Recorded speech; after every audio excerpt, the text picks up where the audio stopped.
Hello, ladies and gentlemen. We are live now, and आज हमारा Rakshabandhan special episode है।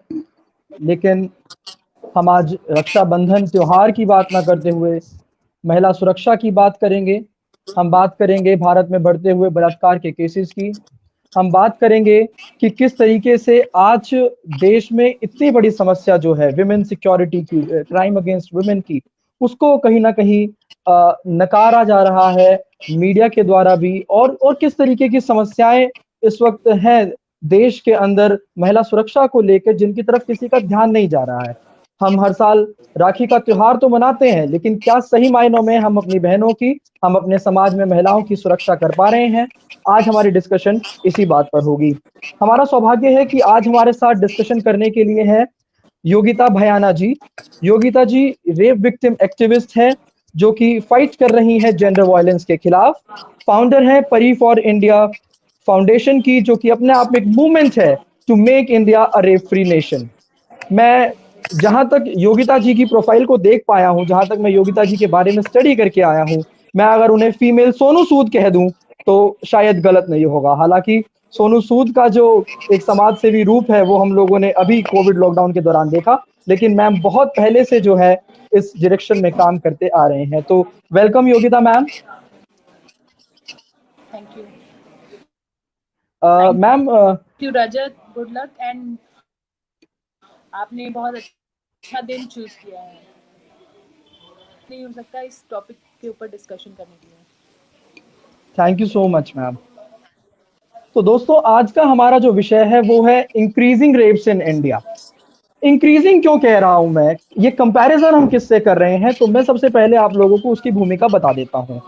दोस्तों एनसीआरबी यानी सरकारी डाटा जो हमें मिलता है, उसके अनुसार 2017 में रेप के केसेस इंडिया में घटे थे, और 2018 की जो रिपोर्ट जनवरी 2020 में आई है, फिर एक बार रेप के केसेस इंडिया में बढ़त की तरफ चले गए हैं।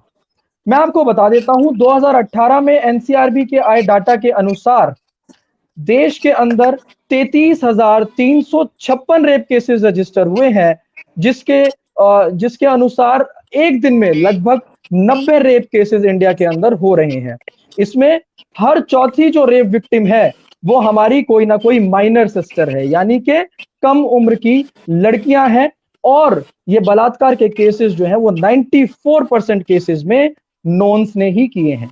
एक दूसरा आंकड़ा इस और इशारा करता है कि भारत देश के अंदर हर 15 मिनट के अंदर एक बलात्कार की घटना होती है। ये आंकड़े अपने आप में दुखी कर देने वाले हैं, ये आंकड़े अपने आप में स्तब्ध कर देने वाले हैं। दूसरा आंकड़ा ये कहता है कि जब कोरोना वायरस लॉकडाउन हुआ तो देश के अंदर रेप केसेस के अंदर भारी गिरावट आई। कुछ रिपोर्ट्स ने कहा कि दिल्ली जैसी मेट्रो सिटी के अंदर 81% तक रेप केसेस में डिक्रीज हुआ है। लेकिन जैसे जैसे अब अनलॉक की तरफ बढ़ रहे हैं, हम देख रहे हैं हर दिन रेप की केसेस बढ़ते चले जा रहे हैं। अगर कुछ केसेस की मैं बात करूं, जो कि पिछले एक सप्ताह के ही केसेस आप कह सकते हैं, तो देखिए छत्तीसगढ़ में एक ही घर के 11 लड़कों ने दो बहनों के साथ बलात्कार किया। मध्य प्रदेश के अंदर महिला का अपहरण कर 4 महीने तक बलात्कार हुआ, और जब वो थाने में रिपोर्ट लिखवाने के लिए गई तो उसकी रिपोर्ट तक नहीं लिखी गई। ग्रेटर नोएडा के अंदर 10 साल की बच्ची से रेप हुआ। यूपी मुजफ्फरनगर में 7 साल की बच्ची के साथ रेप के बाद हत्या कर दी गई। महाराष्ट्र के अंदर कोविड टेस्टिंग के लिए प्राइवेट पार्ट से स्वैब लिया गया। यमुनानगर में 6 साल की बच्ची के साथ उसके पड़ोसी ने रेप किया। आगरा के अंदर रेप पीड़ित को कार से कुचलने का प्रयास किया गया। मध्य प्रदेश के हनुमान टोरा में 3 साल की बच्ची से रेप हुआ। हरदोई में 3 साल की बच्ची से रेप उसके ताऊ ने किया। बिहार आरा के अंदर रिमांड होम के अधीक्षक पर रेप का इल्जाम लगा है। और साथ ही यूपी के अंदर जो इतना बड़ा राज्य है, वहां पर चॉकलेट का लालच देकर के एक बच्ची के साथ बलात्कार किया गया है। दुष्कर्म की ऐसी ऐसी रिपोर्ट्स हर दिन हमें देखने को मिल रही हैं, और ये अपने आप में दिल दहलाने वाली है। मैम मैं आपसे जानना चाहता हूं, आप काम करती हैं इस डायरेक्शन में, आपके हिसाब से क्या रीजंस हैं इन रेप केसेस के पीछे, जो बच्चियों के साथ दुष्कर्म हो रहा है, जो महिलाओं के साथ दुष्कर्म देश में हो रहा है और ये रुक नहीं रहा है? रजत, उसके बहुत सारे रीजंस हैं। सामाजिक तौर पर बहुत सारे हैं, सरकारी तौर पर भी बहुत सारे रीजंस हैं। सामाजिक तौर पर जिस तरह की परवरिश और सोशल फैब्रिक है हमारे देश में, वो बहुत तरह से इस चीज़ को ऐड करता है। और जो सामाजिक कारण के अलावा जो हमारी सरकारों से रिलेटेड है, वो कानून सख्त ना होना और कार्रवाई में डिले होना और जो इन्वेस्टिगेशन है वो फेयर ना होना, तो हर तरह से हम कह सकते हैं कि एक बहुत बड़ी चेन है जिसको एड्रेस करने की ज़रूरत है, और एक कड़ी नहीं है, इसमें कड़ियाँ हैं बहुत सारी। तो जब तक सबको एड्रेस नहीं किया जाएगा हम इस चीज़ से निजात नहीं पा सकते हैं। तो एक कारण नहीं है, ना ही एक सोल्यूशन है, ना कारण एक है ना सोल्यूशन एक है, तो उसको उसी हिसाब से एड्रेस करने की ज़रूरत है। तो अगर हम उसमें जाएंगे तो ये बहुत बड़ी डिटेल का विषय है, अपने आप में चर्चा का विषय। और आपने अभी केसेस पढ़ रहे थे, हम तो ये केसेस अभी हैंडफुल हैं, अगर आप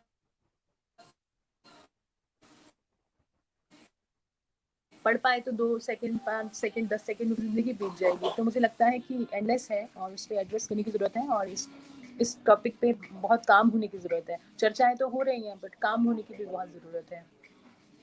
मैम, मेरा सवाल ये है कि पिछले कुछ समय में हम लोग देख रहे हैं कि मीडिया अपने आप में भटक गया है। मैं मीडिया की बात किस लिए कर रहा हूं? इसलिए कर रहा हूं क्योंकि प्रीवियसली हमने देखा बहुत से ऐसे केसेस हैं जहां पर कोर्ट कन्विक्शंस तक पहुंचे हैं, जहां पर पनिशमेंट्स हुए हैं, वहां पर मीडिया ट्रायल का बहुत बड़ा रोल रहा। मीडिया ने जिन केसेस को उछाला वहां सजाएं हुई, जो केस मीडिया में नहीं आया वो कहीं दबकर रह गए। वहां आप जैसे सोशल एक्टिविस्ट ने जरूर सोशल मीडिया पर आवाज उठाई, लेकिन देश उस आवाज को नहीं उठा पाया। तो आपको क्या लगता है कि मीडिया क्यों चुप हो गया है अब इस विषयों पर? बिल्कुल ठीक बात है। मीडिया का अपना एक इम्पॉर्टेंट रोल है, उसको कोई डिनाई नहीं कर सकता है। और मुझे लगता है कि सब महत्वपूर्ण हिस्सा है मीडिया इसका, but it should not be a media trial only. मुझे लगता है कि हर केस को अपने ऑटोमेटिक बाय डिफ़ॉल्ट उसको जस्टिस मिलना चाहिए, चाहे वो मीडिया के थ्रू हो चाहे ना हो। तो हमारे सिस्टम में कहीं ना कहीं कमियां हैं, हम क्यों मीडिया पे रिलाई करें? तो मुझे यहाँ पर मेरी लड़ाई ये है कि definitely media should raise, but उनका क्या जो नहीं हाईलाइट हो पाते, क्योंकि हम गिने चुने केसेस की बात करते हैं जो मीडिया में आए, बट हज़ारों लाखों केसेस हैं जो दब जाते हैं, तो उनका क्या? तो हम उनकी बात करना चाहते हैं। तो मैम, आपको क्या लगता है? आपने आपने कुछ रीजंस अभी हाईलाइट किए। मैं दो अलग एस्पेक्ट्स की तरफ जाऊंगा क्योंकि एक research I can't here report you है। रजत, आपकी आवाज़ नहीं आ रही।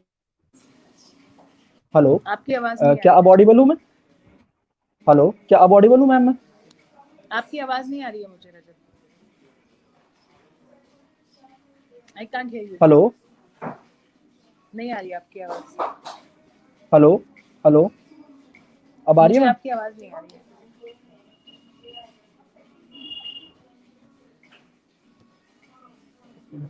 रजत, आपकी हेलो, आवाज़ नहीं आ हेलो, पा रही है।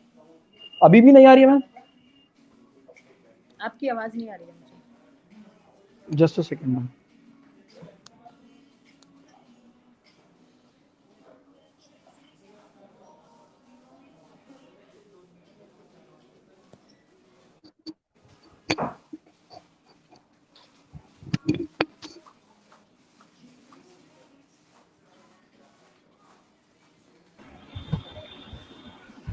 Hello,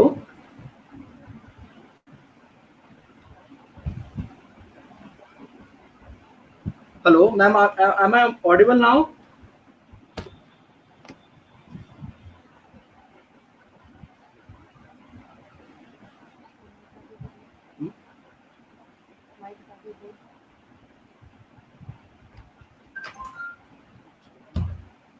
hello Yogita ma'am, I think कुछ इंटरनेट कनेक्टिविटी एरर है।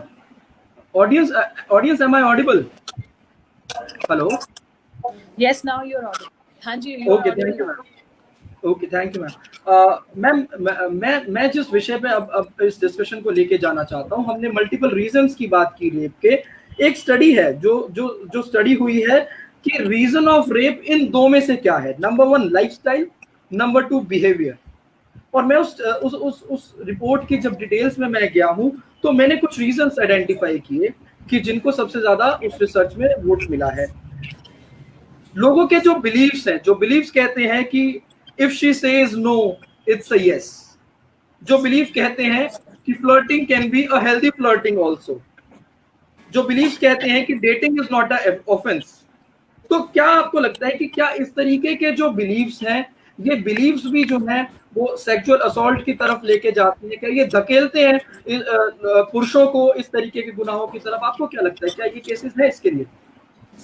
डेफिनेटली जो हमारा सोशल पैटर्न है, behaviour is more adding to all these things. और ये जो thought process है और जो सालों से चला आ रहा है, conditioning you can say that it has to go. यही बहुत सारा reason है कि जो upbringing है, एनवायरनमेंट है, सोशल एनवायरनमेंट है, वो बहुत ऐड करता है. स्पेशली हमारा जो बॉलीवुड है वो भी आप देखिए इस चीज़ को कहीं ना कहीं एग्रीवेट करता है. तो बहुत सारे फैक्टर्स एज आई डिस्कस तो हैं, और जिसको करना है उसको बहाना चाहिए. You know, they will also address the dress of even a minor child.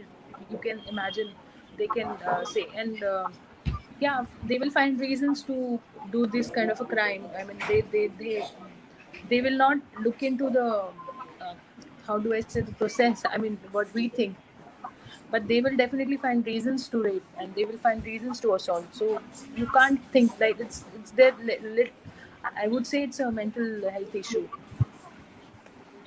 महिलाओं की क्लोथिंग हमेशा से एक विवादित मुद्दा रहा मैम. राजनेताओं से लेकर के समाज में भी, पंचायतों तक ने भी इस तरीके के बयान दिए कि महिलाओं की क्लोथिंग और महिलाएं जो लेट तक घर से बाहर रहती है, ये भी रेप को बढ़ावा देता है. मैं एक आंकड़ा बता देता हूं, हालांकि मैं खुद इस बात से सहमत नहीं हूं, इसलिए मैं इस आंकड़े को साथ में रखता हूं कि 2018 के एनसीआरबी रिपोर्ट के अनुसार 2780 रेप केसेस ऐसे हैं जिसमें खुद पारिवारिक सदस्य रेप की इस घटना को जिन्होंने अंजाम दिया. अब आप मुझे बताइए कि अगर महिलाओं के कपड़े इसके लिए जिम्मेदार हो या लेट घर से बाहर रहना इसके लिए जिम्मेदार हो, तो ये फिगर कहां से सामने आ रहा है? तो कैसा, मतलब आपको क्या लगता है?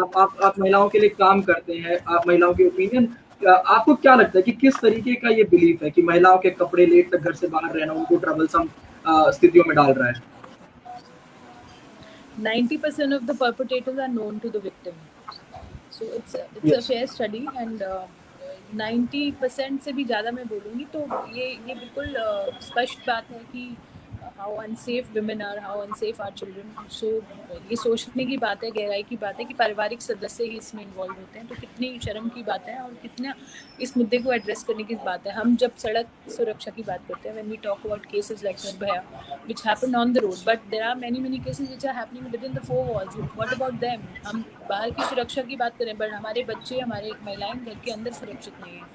So उस चीज़ की बात कोई करता नहीं है. तो मुझे लगता है कि अब हाई टाइम आ गया. We have to disclose that, come out and talk about it. Ma'am, आज हम जिस प्लेटफॉर्म पे बात कर रहे हैं, सोशल मीडिया अपने आप में एक प्लेटफॉर्म है. हम आज इस डिस्कशन के माध्यम से सोशल अवेयरनेस क्रिएट करने की कोशिश कर रहे हैं, लेकिन डेटा कहता है कि 2018 में 12,568 केसेस ऐसे थे जिसमें ऑनलाइन फ्रेंड्स या ऑनलाइन डेटिंग के जो मेट्स थे, उन लोगों ने ही रेप केसेस को बढ़ावा दिया है. तो जिस प्लेटफॉर्म को हम लोग सोशल अवेयरनेस के लिए यूज कर रहे हैं, जिस टूल को हम लोग जो है सामाजिक जागरूकता के लिए इस्तेमाल कर रहे हैं, जब उन्हीं टूल्स का मिसयूज शुरू हो जाएगा, तो आपको कैसे लगता है ये लड़ाई कैसे आगे बढ़ पाएगी? I don't think so. वो जब ये नहीं भी था सोशल मीडिया, तब भी these kind of cases were happening, or even now. But yes, it becomes an aggravative factor. वो हो जाता है, उससे aggravate हो रहा है. Cyber crimes are increasing, sexual cyber crimes are increasing. हर चीज़ का अपना प्लस माइनस है.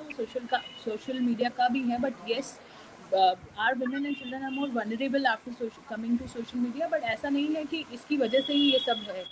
You know, उसको बेस नहीं बना सकते, because social media is also doing a lot of amazing work. Because of that now we are connected, we are discussing this issue. So उस चीज़ का इतना मैं नहीं बोलूँगी. जिसने करना है they will find reason, as I said earlier. तो वो एक कहानी की बात है कि सोशल मीडिया एग्रीवेट करता है. जो लड़कियाँ सोशल मीडिया पे हैं, जो फेसबुक पे एक्टिव हैं, they are like, you know, they are inviting sexual violence. ऐसा ये सब मिथ है. और मुझे लगता है कि yes, cyber crimes are increasing, उसमें डाउट नहीं है, but mechanism should be found out to deal with it also. मुझे लगता है वो भी बहुत ज़रूरी है. तो मैम, इस विषय में सोशल जागरूकता को लेकर के काम होता रहा, कोर्ट्स तक भी बातें पहुंचती रही, लेकिन कुछ विकास इस दिशा में नजर नहीं आ रहा है. कोई सिग्निफिकेंट चेंज नजर नहीं आ रहा है. क्या किसी कड़े कानून की जरूरत है, और वो कानून किस तरीके का होना चाहिए आपके ओपिनियन में? आप क्लोजली ऑब्जर्व कर रहे हैं इन तरीके के इंसिडेंट्स को, तो हम जानना चाहते हैं कि आपके हिसाब से क्या कोई कड़े कानून की जरूरत है? ऑफ कोर्स है, कड़े कानून की ज़रूरत है, और कानून है भी, और उनकी इम्प्लीमेंटेशन की भी ज़रूरत है. जो है उनकी इम्प्लीमेंटेशन की ज़रूरत है, और नए कानून लगातार आते रहने चाहिए, सो दैट एक मैसेज जाना चाहिए पोटेंशियल क्रिमिनल्स को कि yes, government is serious about it, people are serious about this issue, and you can't get away with doing such a brutal crime. तो बहुत ज़रूरी है कि टाइम टू टाइम चेंजेस आने चाहिए, टाइम टू टाइम पुराने लॉज को जाना चाहिए, और स्ट्रिक्टेड और इन्वेस्टिगेशन पुख्ता होनी चाहिए, FIRs रिपोर्टिंग बहुत होनी चाहिए, और प्रिवेंशन पे बहुत काम होने की जरूरत है, जो कि नहीं हो रहा है अभी. Prevention is more serious. The work should be done on prevention. कहीं ना कहीं हम दोनों तरफ से गिर गए हैं, जहां तक मैं आपकी बातों से भी समझ पा रहा हूँ. पब्लिक जागरूक नहीं हो रही है. दूसरी तरफ अगर कड़े कानून की भी जरूरत है, तो हम कानून की अपेक्षा किससे कर रहे हैं, इसका भी एक डाटा है. डाटा ये कहता है कि 2019 में जो लोकसभा में इलेक्टेड एमपीज हैं, उसमें से 43% एमपीज पर क्रिमिनल चार्जेस हैं. साथ ही 29% इसमें से केसेस ऐसे हैं जो खुद rape, murder, attempt to murder या क्राइम अगेंस्ट वुमेन को की तरफ इशारा करते हैं. तो हम ऐसे में किन नेताओं से उम्मीद करें, किन लॉ मेकर से उम्मीद करें कि कोई ऐसा कड़ा कानून आने जा रहा है. मैम, मुझे लगता है कोई टेक्निकल एरर है, हम आपको स्क्रीन पे देख नहीं पा रहे हैं. Can you here us ma'am? Hello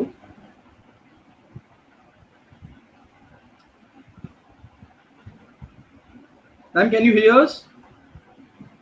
तब तक मैं ऑडियंस से रिक्वेस्ट करूंगा कि जब तक मैम हमें ज्वाइन बैक कर रहे हैं, आप कमेंट्स में अपनी राय इन सभी प्रश्नों पर देते रहे, क्योंकि मैम भी जो रिप्रेजेंटेशन कर रहे हैं वो समाज का रिप्रेजेंटेशन है, और समाज इस बारे में क्या सोचता है ये बहुत जरूरी है. Ma'am, can you here us now?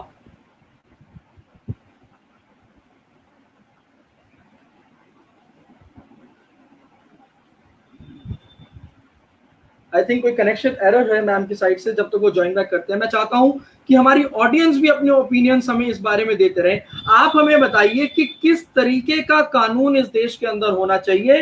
Rape जैसे संगीन पाप को, रेप जैसे संगीन इस इल्जाम में जो लोग फंस रहे हैं, जिन पर कन्विक्शन हो जाता है, क्या उसके अंदर सजा होनी चाहिए? क्योंकि देखिए, बहुत दुखद है, हमने देखा कि इतने रेप देश भर में हो रहे हैं. आंकड़ा कह रहा है कि 1 रेप एवरी 15 मिनट इस देश के अंदर हो रहा है. लेकिन अगर मैं आज ऑडियंस से पूछूं कि आपने कौन सा रेप केस लास्ट नोटिस किया था, तो आई थिंक 2012 का निर्भया केस, जिसमें 7 साल की सुनवाई के बाद अब उन 4 दोषियों को फांसी हुई है, ये हमारी ऑडियंस ने सुना और देखा है. और दूसरी तरफ अगर हम ध्यान देंगे तो ना तो रेप केसेस उजागर हो रहे हैं और ना ही उन केसेस में सजा ही हो रही है. तो मैं जानना चाहता हूं हमारी ऑडियंस इस विषय में क्या सोचती है. आप कमेंट्स में लिख करके हमें बताएं कि आपके हिसाब से क्या सजा देश के अंदर होनी चाहिए जो रेप को अंजाम दे रहे हैं ऐसे पापी लोगों के लिए. ऑडियंस में हमारे बीच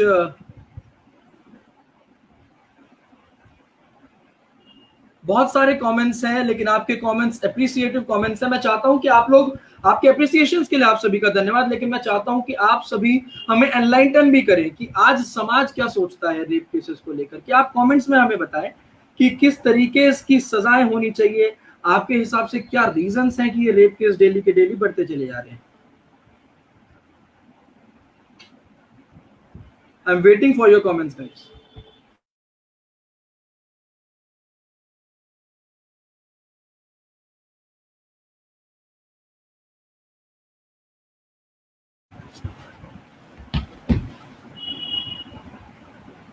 विनोद मुदगल जी कहते हैं कि टिल हैंगिंग डेथ, यानी हैंग टिल डेथ होना चाहिए, यानी फांसी की सजा होनी चाहिए जो लोग भी रेप जैसे संगीन इल्जाम में दोषी साबित होते हैं. बिल्कुल सही बात है, लेकिन यही तो दुविधा है. दुविधा तो यही है जिसकी आज हम बात कर रहे हैं कि रेप केस में फांसी हुई तो 4 दोषियों को फांसी हुई जो निर्भया 2012 के केस के दोषी थे.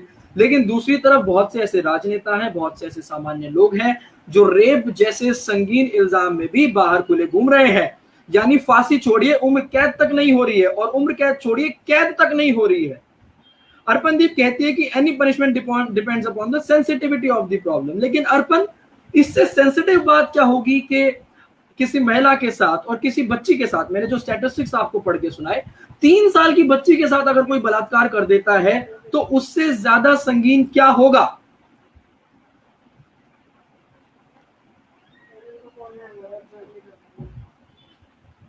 दोस्तों, मैं समझता हूं कि अभी टेक्निकल प्रॉब्लम की वजह से योगिता जी शायद ज्वाइन नहीं कर पाएंगे, बट इट्स ओके। उन्होंने हमें बहुत एनलाइटन किया इस पिछले 20 मिनट में।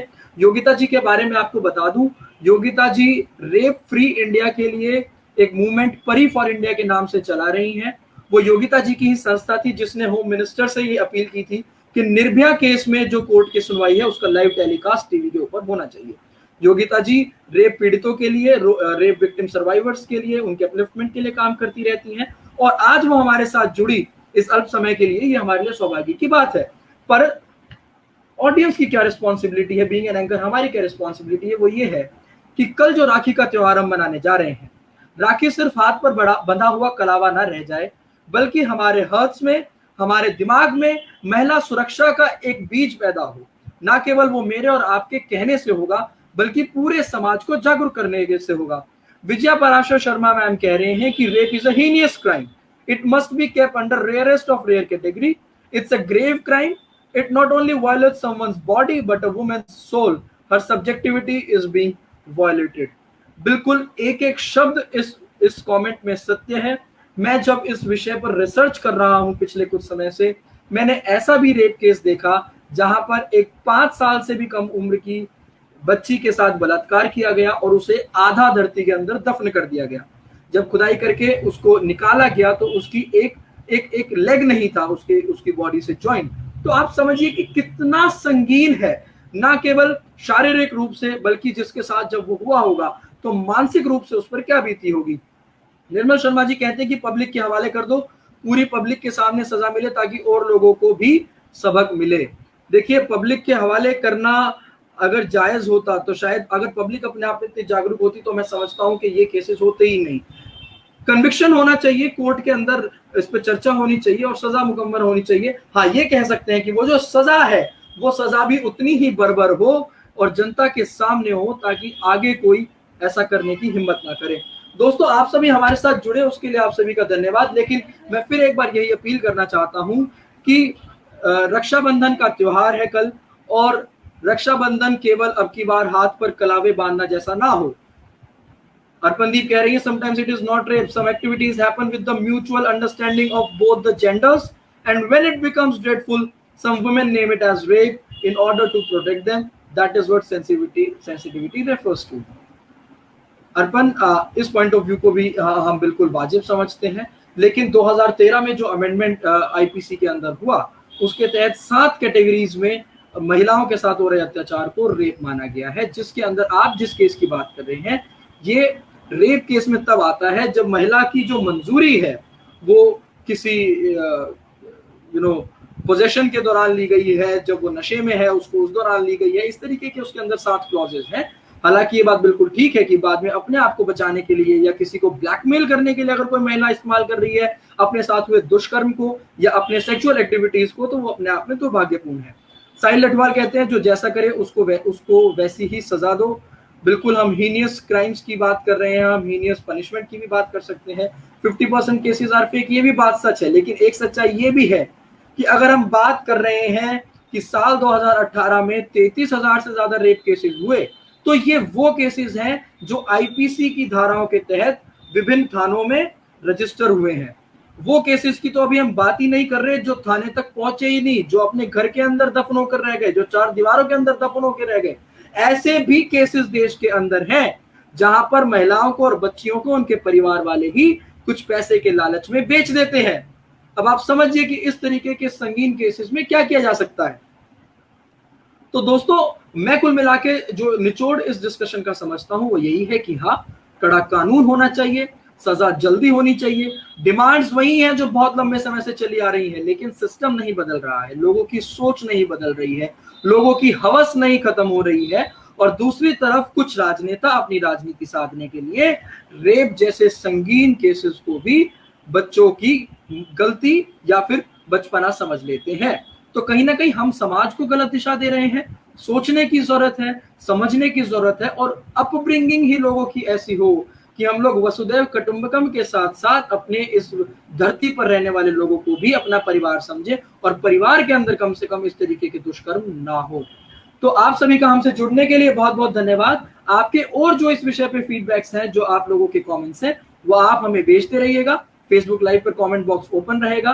साथ ही आप हमसे विभिन्न इश्यूज के लिए, या आपको लगता है कि कोई ऐसे इश्यूज हैं जिन पर डिस्कशन होना चाहिए, कोई ऐसे इश्यूज हैं जो आज का मेन स्ट्रीम मीडिया दबा रहा है, उनके ऊपर अपने बहुत सारे पॉलिटिकल और सोशल प्रेशर्स रहते होंगे, इकोनॉमिक प्रेशर्स रहते होंगे, बट अभी हम उन चीजों से फ्री हैं, तो आपको लगता है कि कोई ऐसा विषय है जिसको आज टीवी मेन स्ट्रीम मीडिया ने छोड़ दिया है, आप यूथ लुक को जरूर लिखिए। यूथ लुक को फॉलो कीजिए, सभी सोशल मीडिया प्लेटफॉर्म्स पर हमारे साथ जुड़े रहिए। हम इस तरीके के सभी सामाजिक मुद्दों को लगातार उठाते रहेंगे, बस आप लोगों का साथ, समर्थन और ये प्यार बना रहना चाहिए। मैं सभी बहनों को, सभी भाइयों को इस ब्रॉडकास्ट के माध्यम से आज के फ्रेंडशिप डे की और कल आने जा रहे रक्षाबंधन के त्योहार की ढेर सारी शुभकामनाएं देता हूं और उम्मीद करता हूं कि मेरे साथ आप सभी भी इस रक्षाबंधन ये प्रण लें कि महिलाओं की सुरक्षा के लिए हमेशा जागरूक रहेंगे, महिलाओं की सुरक्षा के लिए जितना कर सकेंगे उतना करेंगे और इस धरती को, इस भारत को एक बेटर प्लेस बनाएंगे फ्यूचर में। आप सभी का बहुत बहुत धन्यवाद। नमस्कार।